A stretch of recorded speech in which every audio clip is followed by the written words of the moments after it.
जय माता रानी दोस्तों, आप सभी का बहुत बहुत स्वागत है आपके अपने चैनल राधा कृष्ण ऑफिशियल में। उम्मीद करती हूँ आप लोग बहुत अच्छे होंगे। तो ये बताने के लिए कमेंट बॉक्स में जय माता दी जरूर लिखिएगा। तो चलिए दोस्तों, आज हम इस वीडियो में सुनेंगे कार्तिक महात्म्य का 15वां अध्याय। तो इससे पहले आप लोगों ने सुना था कार्तिक मास का 14वां अध्याय और अब आप लोग सुनेंगे 15वां अध्याय।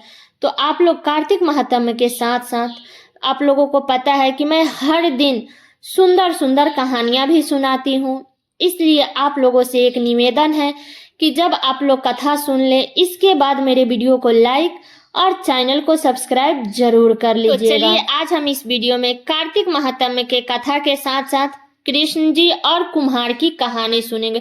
तो बड़ी ही रोचक कहानी है, आप लोग कहानी पूरा जरूर सुनिएगा। तो चलिए आज सबसे पहले हम कृष्ण जी और कुम्हार की कहानी सुनते हैं, फिर आगे हम लोग आज का अध्याय सुनेंगे 15। तो सबसे पहले आप सभी को दीपावली पर्व की ढेर सारी शुभकामनाएं। माता लक्ष्मी और गणेश भगवान की कृपा आप और आपके पूरे परिवार पे हमेशा बनी रहे। तो चलिए सुनते हैं आज की कहानी कृष्ण भगवान और कुम्हार की। पौराणिक कथा के अनुसार एक बार की बात है कि यशोदा मैया प्रभु श्री कृष्ण के उल्लंघनों से तंग आ गई और छड़ी लेकर श्री कृष्ण की ओर दौड़ी। जब प्रभु अपनी मैया को क्रोध में देखा तो वो अपना बचाव करने के लिए भागने लगे। भागते भागते श्री कृष्ण एक कुम्हार के पास पहुंचे, लेकिन कुम्हार तो अपने मिट्टी के घड़े बनाने में व्यस्त था। लेकिन जैसे ही कुम्हार ने श्री कृष्ण को देखा तो वह बहुत प्रसन्न हुआ। कुम्हार जानता था कि श्री कृष्ण साक्षात परमेश्वर है। तब प्रभु ने कुम्हार से कहा कि कुम्हार जी, आज मेरी मैया मुझ पर बहुत क्रोधित है। मैया छड़ी लेकर मेरे पीछे आ रही है। भैया मुझे कहीं छुपा लो। तब कुम्हार ने श्री कृष्ण को ऐसे बड़े ही मटके के नीचे छिपा दिया। कुछ ही क्षणों में मैया यशोदा भी वहां आ गई और कुम्हार से पूछने लगी, क्यों रे कुम्हार, तुमने मेरे कन्हैया को कहीं देखा है? कुम्हार ने कह दिया, नहीं मैया, मैंने कन्हैया को नहीं देखा। तब श्री कृष्ण यह सब बड़े घड़े के नीचे छुपकर सुन रहे थे। तब मैया तो वहां से चली गई। अब प्रभु श्री कृष्ण कुम्हार से कहते हैं कि कुम्हार जी, यदि मैया चली गई हो तो मुझे इस घड़े से बाहर निकालो। तब कुम्हार बोला, ऐसे नहीं प्रभु जी, पहले मुझे 84 लाख योनियों से मुक्त करने का वचन दे दो। तब भगवान मुस्कुराते हुए बोले कि ठीक है, मैं तुम्हें 84 लाख योनियों से मुक्त करने का वचन देता हूँ, अब तो मुझे निकाल दो। तब कुम्हार फिर कहने लगा, मुझे अकेले नहीं प्रभु जी, मेरे परिवार के सभी लोगों को भी 84 लाख योनियों के बंधन से मुक्त करने का वचन दोगे तो मैं आपको इस घड़े से बाहर निकालूंगा। तब भगवान कहते हैं, चलो ठीक है, उनको भी 84 लाख योनियों के बंधन से मुक्त होने का वचन देता हूँ, अब तो मुझे घड़े से बाहर निकालो। फिर कुम्हार कहता है, बस प्रभु जी, एक विनती और है, उसे भी पूरा करने का वचन दे दो तो मैं आपको घड़े से बाहर निकाल दूंगा। तब भगवान बोले, अब वो भी बता दो, क्या कहना चाहते हो? तब कुम्हार कहने लगा, प्रभु जी, जिस घड़े के नीचे आप छुपे हो उसकी मिट्टी मेरे बैलों के ऊपर लाद के लाई गई है। मेरे इन बैलों को भी 84 के बंधन से मुक्त कर दो।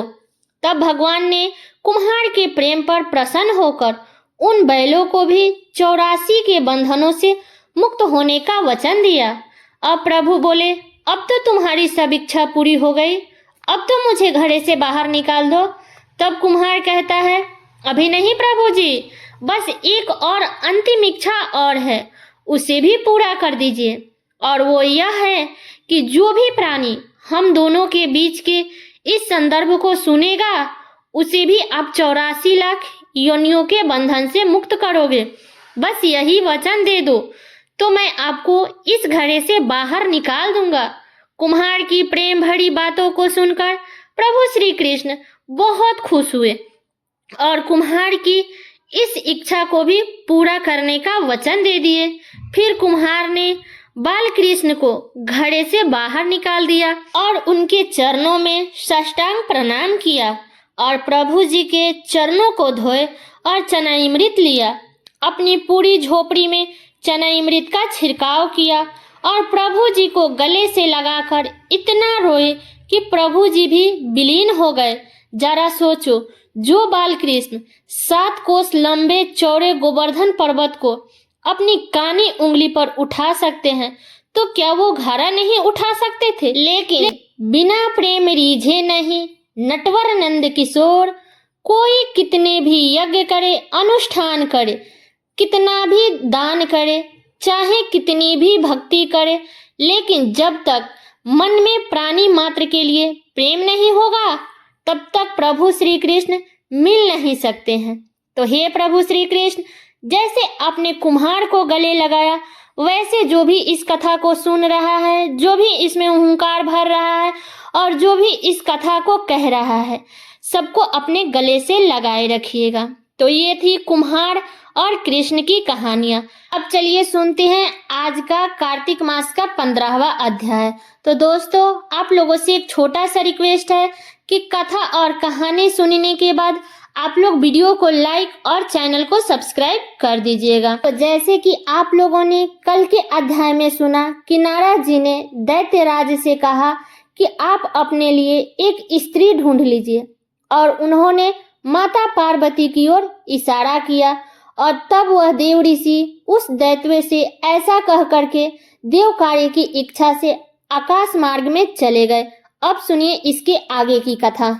तब राजा पृथु ने नारद जी से पूछा कि हे मुनि श्रेष्ठ, जब दैत्यराज ने क्या किया वो सब मुझे विस्तार से सुनाइए। तब नारद जी बोले कि मेरे चले जाने के बाद जलंधर ने अपने राहु नामक दूत को बुलाकर आज्ञा दी कि कैलाश पर एक जटाधारी शंभु योगी रहता है, उससे उसकी स्वर्ग सुंदरी भार्या को मेरे लिए मांग लाओ।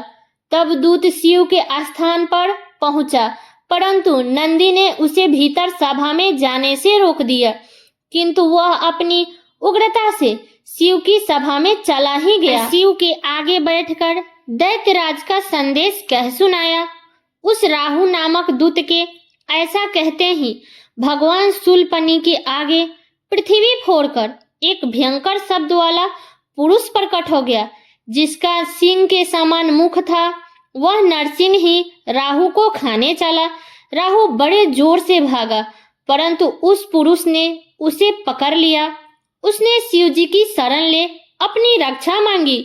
शिव जी ने उस पुरुष से राहु को छोड़ देने के लिए कहा, परंतु उसने कहा कि मुझे बड़ी जोर की भूख लगी है, मैं क्या खाऊं? तब महेश्वर ने कहा कि यदि तुझे भूख लगी है तो तू शीघ्र ही अपने हाथ और पैर का मांस भक्षण कर ले। और उसने वैसा ही किया। अब केवल उसका सिर शेष मात्र बच गया था। तब उसका ऐसा कृत्य देखकर शिव जी ने प्रसन्न हो उसे अपना आज्ञा पालक जान अपना परम प्रिय गण बना लिया। उस दिन से वह शिव जी के द्वार पर स्वकीर्ति मुख नामक गण होकर रहने लगा। तो ये है कार्तिक मास का 15वां अध्याय। तो उम्मीद करती हूँ कि आप लोगों को ये कथा बहुत पसंद आया होगा। तो ये कथा मेरा यहीं तक का था। कैसा लगा ये कथा आप लोग कमेंट करके जरूर बताइएगा। चैनल पे नए हैं तो सब्सक्राइब कर लीजिएगा, बेल आइकन को प्रेस कर दीजिएगा, जिससे मेरे वीडियो का नए नोटिफिकेशन आप सभी के पास में सबसे पहले पहुंचे। और वीडियो को लाइक कर दीजिएगा, क्योंकि आपके एक लाइक से मुझे बहुत ही मोटिवेट मिलता है। तो वीडियो को लाइक कर दीजिएगा और वीडियो को शेयर कर दीजिएगा, ताकि हर किसी को कार्तिक मास के 15वां अध्याय को सुन सके। तो चलिए दोस्तों, मिलती हूँ अगले वीडियो में किसी नए वीडियो के साथ में। तब तक के लिए नमस्कार।